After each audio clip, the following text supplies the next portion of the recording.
Bismillahirrahmanirrahim. Assalamualaikum warahmatullahi wabarakatuh. Perkenalkan, nama saya Cut Mulia Zuhra, SPD MPD. Saya adalah dosen tetap pada program studi pendidikan bahasa Inggris, Fakultas Keguruan dan Ilmu Pendidikan, Universitas Serambi Mekah. Pada kesempatan ini, saya membuat video untuk memenuhi persyaratan sertifikasi dosen pada tahun 2025, yaitu pernyataan diri dosen dalam Unjuk Kerja Tridharma Perguruan Tinggi atau PDD UKT-PT, khususnya di aspek pengajaran. Saat ini saya mengampu mata kuliah Basic English Grammar dengan bobot 3 SKS yang diselenggarakan dalam 16 kali pertemuan pada semester ganjil dengan 14 kali tatap muka materi dan 2 kali untuk UTS dan juga UAS. Mata kuliah ini dirancang untuk membekali mahasiswa dengan pemahaman fundamental tentang struktur tata bahasa Inggris yang meliputi unsur-unsur tata bahasa terutama pada level jenis kata dalam pembentukan sebuah kalimat. Bagaimana unsur-unsur tersebut berkaitan satu sama lain dan perubahan-perubahan yang menyertainya yang dipengaruhi oleh sifat kejadian, perubahan makna, dan waktu. Mata kuliah ini juga menjadi landasan untuk mengembangkan keterampilan berbahasa seperti listening, speaking, reading, dan juga writing. Ada beberapa materi pokok yang akan dibahas dalam mata kuliah Basic English Grammar, antara lain yang pertama ada part of speech, kemudian ada sentence structure, ada tenses, ada modal auxiliaries, ada gerund and infinitive, kemudian degree and comparison, dan juga passive voice. Adapun CPL lulusan meliputi CPL 1, CPL 2, dan juga CPL 3 yang sudah dituangkan dalam RPS dan sudah divalidasi. Dan CPMK dari mata kuliah Basic English Grammar antara lain ada CPMK 1, yaitu menguasai konsep-konsep esensial kebahasaan pada level dasar untuk berkomunikasi lisan maupun tulisan. Untuk CPMK 2, mampu menjelaskan elemen-elemen dalam kalimat seperti subjek, predikat, objek, dan keterangan dalam berbagai jenis kalimat, baik kalimat simple, compound, ataupun kompleks. Dan CPMK 3 mampu menerapkan tata bahasa Inggris untuk berkomunikasi lisan maupun tulisan secara lancar, akurat, dan layak sebagai realisasi dari pengetahuan yang didapat dalam Basic English Grammar. Selanjutnya, komponen utama dalam penyampaian bahan ajar mata kuliah ini meliputi delivery, kemudian ada instruction, dan juga ada assessment atau DIA. Jadi untuk delivery, saya memberikan materi dan RPS kepada mahasiswa serta presentasi yang dilaksanakan secara tatap muka untuk mendukung pemahaman mahasiswa terhadap mata kuliah ini. Dan materi yang disampaikan juga didukung oleh beberapa media ajar, misalnya buku referensi, kemudian menggunakan quizzes, menggunakan video, dan juga menggunakan Canva. Nah, untuk interaction dalam mata kuliah ini melibatkan komunikasi dua arah antara dosen dan juga mahasiswa. Jadi di sini mahasiswa dan dosen berdiskusi dan melakukan tanya jawab terhadap materi pembelajaran. Sedangkan untuk penilaian, saya juga memberikan asesmen yang mencakup formatif dan sumatif. Untuk asesmen formatif biasanya dilakukan di dalam kelas untuk penilaian tugas mahasiswa, baik itu tugas kelompok ataupun tugas individu. Kemudian kita juga menggunakan kemudian juga ada kuis ya di dalamnya. Nah, sedangkan untuk sumatif biasanya dilakukan di akhir perkuliahan seperti UAS dan juga UTS di tengah semester. Dan mengenai asesmen ini sudah kami sepakati di awal pertemuan mata kuliah Basic English Grammar ini dan sudah tertuang dalam kontrak pembelajaran. Nah, untuk bobot nilainya itu untuk kuis ataupun kehadiran ada sekitar 10%, kemudian untuk tugas 20%, midterm 30%, dan untuk UAS atau ujian akhir sekitar 40%. Nah, untuk metode yang digunakan dalam perkuliahan ini adalah diskusi, presentasi, penugasan individu maupun kelompok, kemudian ada discovery learning, dan problem based learning, dan juga communicative learning. Referensi yang saya gunakan berupa buku referensi dari karya para ahli, kemudian artikel di jurnal reputasi yang memiliki novelty ataupun kebaruan. Dan untuk proses pembelajaran dapat disaksikan pada video berikut ini. Mari kita simak. Assalamualaikum warahmatullahi wabarakatuh. Waalaikumsalam warahmatullahi wabarakatuh. Good morning, students. Morning. How are you today? I'm fine. And you? I'm good. Okay, Ade. How are you, Ade? Are you okay? I'm fine. You're fine. Okay, well. Before we start our lesson, you have to pray based on your religion. Jadi masing-masing berdoa dulu sebelum kita memulai pelajaran ya. Oke. Nah, sekarang Miss absen dulu ya. Miss. Tulis kami. Present. Ya, oke. Aisyah. Present, Miss. Nur Sadika. Present, Miss. Ade. Present. Afrizal. Caisa. Present, Miss. Dewi. Present, Miss. Gina. Present, Miss. Evan. Present. Okay, before we continue our lesson to next material, I want to ask you our material last week. Jadi Miss mau tanya dulu materi yang kita pelajari di minggu lalu. Ada yang masih ingat? Ingat. Ingat? Oke. Kalau masih ingat, apa aja yang kita pelajari minggu lalu? Nah, jadi di minggu lalu itu kita belajar tentang pengenalan basic English grammar. Ya. Yaitu aturan dasar kata bahasa Inggris yang penting dipahami dan akan kita gunakan juga dalam keterapan maupun tulisan. Oke, good. Jadi minggu lalu kita belajar tentang pengenalan grammar ya sebelum kita masuk ke part selanjutnya. Jadi di pengenalan grammar itu kita belajar apa tadi? Iya, yang tadi. Belajar apa kita tadi yang di Tentang Inggris. tentang struktur kalimat, ya kan? Karena dengan kita belajar struktur kalimat dan tata bahasa yang bagus, maka tulisan, percakapan kita juga akan menjadi bagus. Oke, ada lagi yang masih ingat minggu lalu kita belajar tentang apa? Siapa lagi? Ayo, tentang apa kita belajar minggu lalu? Untuk bisa berkomunikasi dengan baik dan Oke, untuk bisa berkomunikasi dengan baik dan efektif. Oke, apa lagi? dengan cara benar supaya orang lain bisa memaklumkan. Oke, ketika kita berkomunikasi, ketika kita menulis bahasa Inggris dengan struktur, dengan tata cara yang benar, maka orang lain yang membaca tulisan kita, orang lain yang mendengar ucapan kita akan lebih memahami apa yang kita sampaikan. Oke, di minggu lalu kita belajar tentang pengenalan grammar secara umum. Maka hari ini kita akan lanjut ke part-part apa saja yang ada di dalam grammar. Nah, materi kita yang ini meeting kita yang kedua ya. Nah, di materi kedua ini kita belajar tentang part of speech. Jadi coba lihat yang pertama ini ada introduction into part of speech. Jadi sebelumnya apa pernah dengar tentang apa itu part of speech? Pernah dengar? Pernah, tapi belum terlalu memahami ya apa itu part of speech. Oke, let's see. Nah, di part of speech ini siswa diharapkan mampu mengidentifikasi dan menyebutkan berbagai jenis part of speech yang ada di dalam kalimat. Nah, selanjutnya mahasiswa juga diharapkan mampu menganalisis struktur kalimat dengan mengidentifikasi peran setiap part of speech dalam membentuk makna kalimat.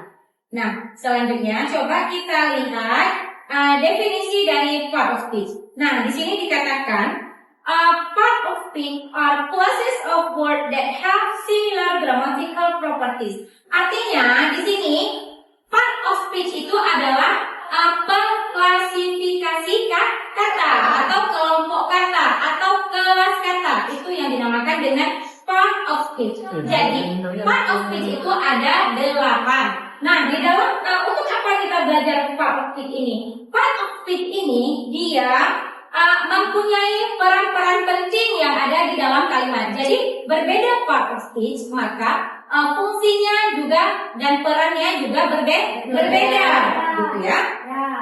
Fundamental component of grammar. Jadi dia adalah salah satu komponen yang sangat penting yang ada di dalam grammar. Nah, nanti ada beberapa buku yang akan kita gunakan untuk mempelajari basic English grammar ini. Salah satunya adalah buku yang dari Azarbetti ini tentang understanding and using English grammar. Nah, tadi Miss sebutkan ada berapa part of speech? Ada 8. Jadi part of speech consists of 8 parts. So yang pertama di sini apa? Coba lihat. Yeah, the first one is noun, ya kan? And then the second one apa? Ya, ada verb, ada adjective, ada adverb, ya. Ini ada adverb, ada pronoun, ada preposition, kemudian ada apa lagi? Ada conjunction, and then ada interjection. So ada 8 part of speech. Nah, sekarang kita harus memahami misalnya noun itu apa? Kapan kita gunakan noun? Contoh noun itu seperti apa? Nah, selanjutnya coba kita lihat di ini. Yang pertama ada apa? Noun. Oke, mesti a noun is a word used to identify a person, place, thing, or idea. Jadi, kapan kita gunakan ini? Noun, maka noun itu kita gunakan untuk mengidentifikasi orang. Nah, ini kita semua ini orang. Oke, kemudian kapan lagi kita gunakan noun? Kita gunakan noun untuk mengidentifikasi place, tempat. Kemudian untuk mengidentifikasi orang, tempat, benda, idea, dan semacamnya. So now let's see the example here. Di sini ada contohnya ya. Yang pertama, contoh dari person. Nah, siapa contoh dari person di sini? Teacher. Ya, teacher, police, ya kan? Itu semuanya adalah nurse, doctor. Itu semuanya adalah noun, ya. And then di sampingnya ada John, ya kan?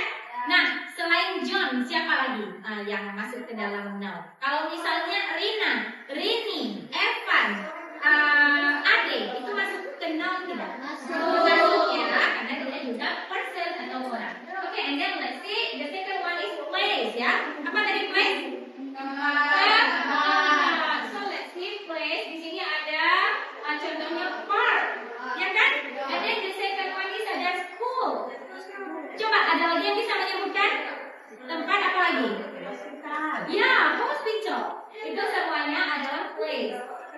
Okay, and then let's see the third one is thing. Thing itu adalah benda, ya. Semua benda yang ada di ruangan ini bisa kita pegang, bisa kita rasa walaupun tidak bisa kita lihat, maka itu semuanya adalah noun. So let's see, this one is table, ya kan?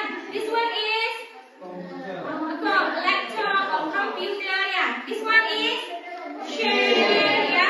So yang Miss barusan tunjukkan itu semuanya adalah thing, benda. Okay, and then let's see the last one. The last one is idea. Idea itu memang tidak bisa kita lihat, ya. You cannot see the idea, but you can feel it. Kita bisa merasakan idea tersebut. So let's see, di sini idea ada freedom. Freedom is kebebasan, and then ada happiness. Apa happiness? Kebahagiaan. Okay, and then let's see contohnya noun yang ada di dalam kalimat. Okay, John is my teacher. Yeah, what does it mean? Apa artinya? John adalah guru saya. So, John is my teacher. Which one is noun here? Yang mana noun di situ? Teacher, ya, teacher juga noun. Dia masuk ke person. Kemudian apa lagi di situ? John. Ya, berarti ada 2 noun di sini. Ya, di kalimat ini ada 2 noun. Okay.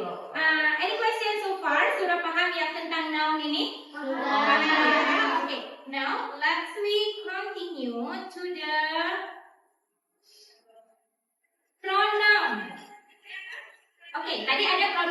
bagian-bagian dari part of speech. Nah, so a pronoun is a word that replace a noun to avoid repetition. Nah, kapan kita gunakan pronoun atau apa itu fungsi dari pronoun? Nah, fungsinya adalah sebagai kata yang kita gunakan untuk menggantikan kata benda. Supaya apa kita gantikan kata benda? To avoid repetition, supaya kita bisa menghindari mengulang-ulang kata. Nah, itu adalah fungsi dari pronoun. Nah, di sini ada beberapa contoh dari pronoun. Apa aja contoh pronoun? He, she, it, they. Dan masih ada you, ya kan? Masih ada I, masih ada apa lagi? We, ya, itu semua adalah pronoun. So, let's see the example of a pronoun in the sentence. So, let's see. Di sini contohnya, Jane is tired. Ya, Jane is tired artinya Jane Jane merasa lelah ya. So, di sini kan harusnya titik-titik want to rest ya kan? Ingin istirahat. Nah, untuk menggantikan kata-kata Jane itu, maka perlu kita ganti dengan pronoun. Apa yang cocok untuk Jane? She. Nah, kalau misalnya di bawahnya itu Miss ganti dengan John, ya kan? John is tired, ya kan? So John is tired, bla bla bla, wants to rest. Apa kita ganti di John tersebut? He. Karena he itu untuk menggantikan laki-laki. Kalau she, menggantikan dia perempuan. Oke. Sudah paham sampai pronoun? Sudah. Nah, coba kita lanjut satu lagi tentang verb, ya kan? Tadi ada noun, ada pronoun, kemudian ada verb. Oke, let's see verb. Oke, coba kalian lihat. Anak perempuan ini sedang menulis. Artinya dia sedang melakukan pekerjaan. Dia sedang melakukan pekerjaan. Pekerjaan apa yang dia lakukan? Menulis. Dia duduk, dia menulis. Artinya dia melakukan sesuatu atau action, ya kan? Oke, so let's see here. A verb is a word that express an action or state of being. Jadi yang dinamakan verb di sini adalah kata yang digunakan untuk mengekspresikan action. Apa itu action? Tindakan yang kita lakukan itu semuanya action. So let's see ada example. Di situ ada apa aja? Ada run. What does it mean run? Lari. Okay, and then the second one ada jump. Jump. And then the last one ada ride. Nah, ride yang dilakukan oleh anak kecil tersebut. Okay, so let's see the example-nya. Di sini ada she writes a letter. Ada ya? Nah, which one is verb? Yang mana verb di sini? Yang ini she writes a letter. Yang mana verb? Kata kerjanya yang mana? Write ya. Write artinya menulis. Nah, kalau she ini? Oke.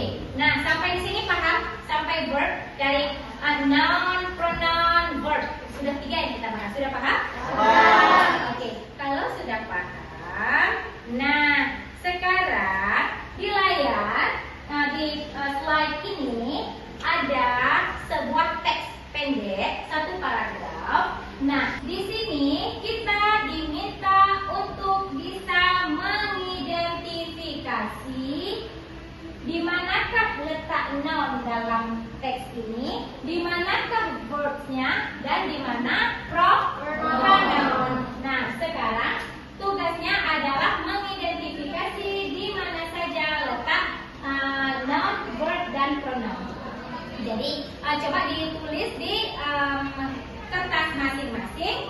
Sebentar lagi kumpulkan ke Miss apa yang sudah dijawab.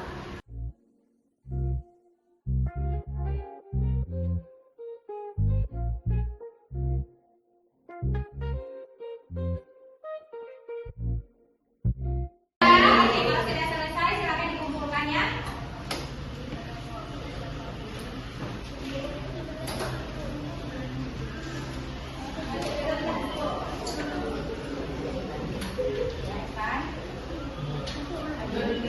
sudah ya.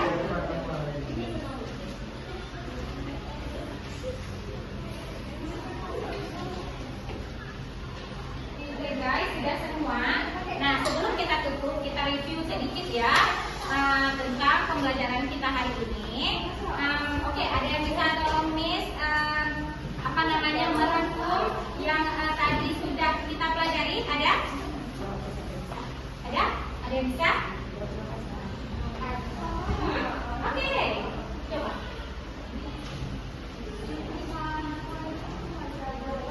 Okay, that's all for today. Thank you for your attention and see you in next meeting.